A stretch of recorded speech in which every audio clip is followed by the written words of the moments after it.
Doctor Who wasn't already dead prior to Chibnall's rise. By Series 10 it was clear that it was running out of steam. World Enough and Time and The Doctor Falls were great, but the rest of the episodes found themselves sitting in the mediocre margin. So there was no doubt that the show needed a breath of fresh air, and it was incredibly exciting when it was announced that Chris Chibnall would be taking the reins of showrunner. Everyone had such confidence in him. The internet was covered in comments along the lines of, "Oh yeah, Chibnall knows what he's doing. Doctor Who's in safe hands." Even though the reveal that Jodie Whittaker would be playing the 13th Doctor caused the entire fanbase to split in two, the general hype for the show proved to remain strong amongst fans, myself included. But as Series 11 landed on our screens, oh how our expectations fooled us. How we sat and stared at this once treasured TV gem with such confusion as it was torn to pieces. This is where Chibnall went wrong. This is how Chibnall killed Doctor Who. I begin with Stephen Moffat, because, believe it or not, Moffat is my go-to guy in this argument. He is really the only person I can compare Chibnall to in terms of a new showrunner. I won't drag Russell T Davies into this because he revived the show, rather than took it over from someone else. Chibnall's first mistake was Series 11's isolation from the rest of the show's history. The decision to reject any previously seen villains or characters immediately meant that the Doctor had no one to remind us that they were the Doctor. This is not how to take Doctor Who in a different direction.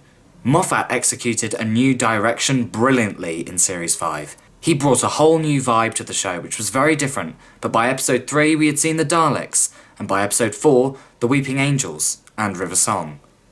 Links were made to previous episodes in the timeline, and it felt like Doctor Who very quickly. I imagine that Chibnall assumed that a couple of references dotted around Series 11 would keep old fans happy, but it didn't. Chibnall wanted to get new fans into the show, which was perfectly alright, apart from the fact that he was ignoring at least the past 10 years of the show's revival, never mind its 55-year legacy. Again, this is a balance that Moffat got right, and Chibnall didn't. But even then, if Chibnall did bring back more monsters, he still would have killed Doctor Who, because who was playing the lead? Jodie Whittaker. The person I didn't expect would be alongside Chibnall at the core of this problem. I never doubted Whittaker's capability to play the Doctor until Series 11 rocked up and she landed flat on her face. Whittaker is completely incapable of playing the Doctor. Seeing that Chibnall had stripped everything away from the show at this stage, she really didn't have much substance to work with. So I can see why the character really had no depth throughout Series 11. But still, every episode felt as if Whittaker was just reading the script in between takes.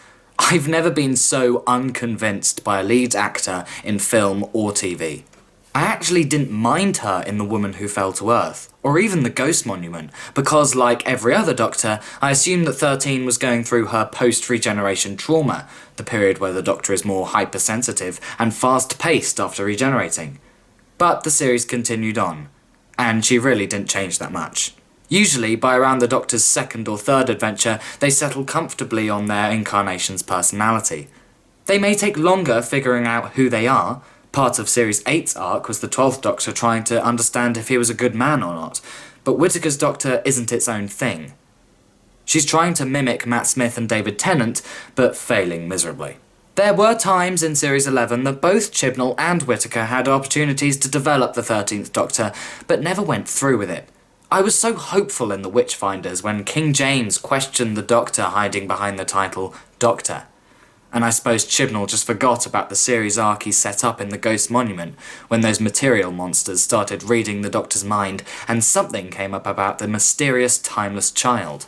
Not only is this another example of Chibnall being afraid to include quintessential building blocks of the modern Doctor's character like the Time War, but it also shows Chibnall's laziness not to follow through with a threaded plotline throughout the series, something else Moffat succeeded at in comparison.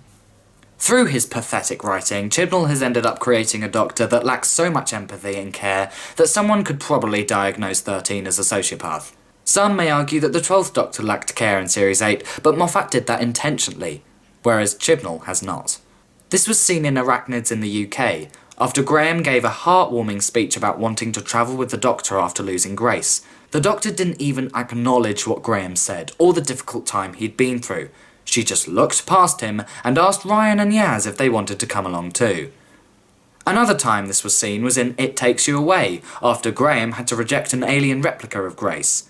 At the end of the episode, Graham stares out into the Norwegian fjord on his own. I expected the Doctor to comfort him after the terrible experience he'd had. But no. Instead, she just said, "Come on, Graham." But perhaps the most careless aspect of 13 was seen in Resolution, when UNIT was shut down, and the Doctor did nothing about it.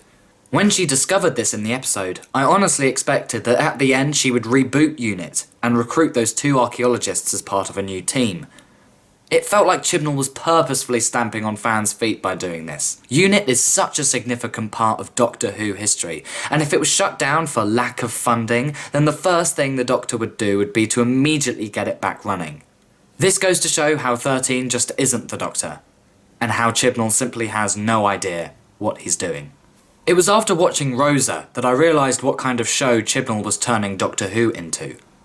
Whilst watching, I presumed that my overall opinion of the episode would be okay apart from the forgettable, uninteresting villain, but that last scene was the first indication of Chibnall's laziness and his need to shove societal influences down our throats. Firstly, look at how unnaturally the Doctor and the companions are positioned.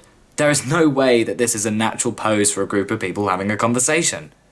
Then, the Doctor starts talking like she's a teacher lecturing to primary school children. Unnecessary real-life footage is used just in case the audience hasn't cottoned on by this stage that this episode is based on a true story. I know that the initial objective of Doctor Who in the 60s was to educate the audience on real-life events, but this is not how it should be done. No one of any age wants to learn anything in this way. Which brings me to Chibnall's next mistake. His target audience. If you ask me, Chibnall aimed this series at 7-year-old newcomers whose enjoyments of TV programmes are fulfilled with a nice little special effect. Since 2005, Doctor Who has attracted a wide demographic, and from what I can see, more teenagers and young adults started watching in the Moffat era. Chibnall has excluded the majority of the people who are watching the show's revival just so he can get away with lazy, weak writing and aim it at people who really don't care about the show. The Sarah Jane Adventures was specifically a children's TV show, yet still managed to entertain older Doctor Who fans who happened to tune in. The ratings dropped considerably throughout Series 11, with Resolution being the least watched Doctor Who special ever. I have no doubt that the numbers of people tolerating this tripe will continue to decline in Series 12. And as we face another year of no Doctor Who, at least it gives the fans the opportunity to watch some genuinely good television. I highly recommend that if you're a Doctor Who fan, you watch Timeless. It's about a trio who are enlisted to travel throughout history and go after a terrorist who's stolen a time machine. There's a great cast whose characters are brilliantly developed throughout the series, and the show does historical episodes much more justice than Series 11 did. Both 2 seasons are available on Amazon Prime and Netflix. As of now, I don't see a cure for the state Doctor Who is in. After Series 12, when Chibnall and Whittaker are rumoured to leave, the most reasonable option for the show will be for production to stop until the BBC get their act together. Personally, I see no reason why Doctor Who has to be set in chronological order, and would love to see a separate series of specials with Paul McGann as the 8th Doctor. His brief appearance in 2013 proved to me that he's actually really good as the Doctor, despite his rocky start in that 1996 movie. Or, on the topic of movies, another Doctor Who film could be good, as long as Russell T Davies would still be up for writing it. I truly hope that this video adds to the internet's ever-increasing protests against Series 11, as more and more fans begin to express their disappointment with Doctor Who, and its murderer. Thank you very much for watching. Goodbye.